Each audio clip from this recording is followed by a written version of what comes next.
যৌগের সংকরণ নির্ণয়, অজৈব যৌগের সংকরণ।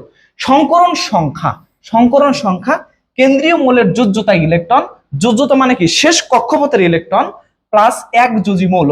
একযোজী কারা? একযোজী হলো হাইড্রোজেন, একযোজী হচ্ছে কি হ্যালোজেন। এবার আসা যাক, তাকে ভাগ করব কত দ্বারা? 2 দ্বারা। এবার মনে রাখবো এখানে খুব ভালোভাবে, একটা এস একটা পি কটা হলো? 2টা। একটা এস 2টা পি কটা হলো? 3টা। একটা এস 4টা পি কটা? একটা এস 3টা পি। একটা এস কটা পি? 3টা পি। মোট কত হলো? 4টা।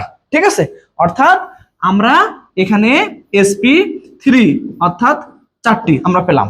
তাহলে সংকরণ সংখ্যা আমাদের 2 3 4। সংকরণ সংখ্যা 2 3 4। এবার আমরা বের করব কিভাবে? আমরা বের করি প্রথমত হলো এই যে পানি H2O, পানির কেন্দ্রীয় মৌলকে অক্সিজেন।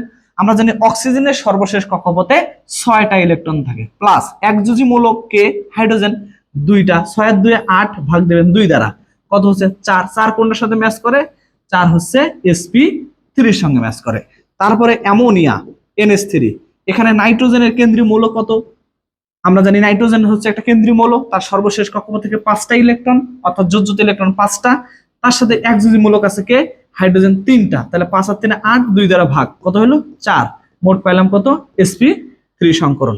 তারপরে আবার আসেন H2S, তাহলে এখানে কেন্দ্রীয় মৌলকে সালফার।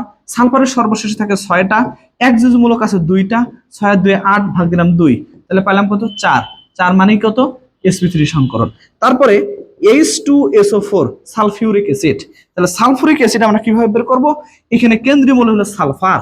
সালফারের শেষে আছে 6টা, এইখানে একযোজী মৌল আছে হাইড্রোজেন 2টা, অক্সিজেনের যোজনী 2, এটা একযোজী মৌলক নয় তাই নিব না। 6 আর 2 8 ভাগ দিলাম 2, কত পেলাম? 4। 4 মানে কি? sp3 সংকরণ।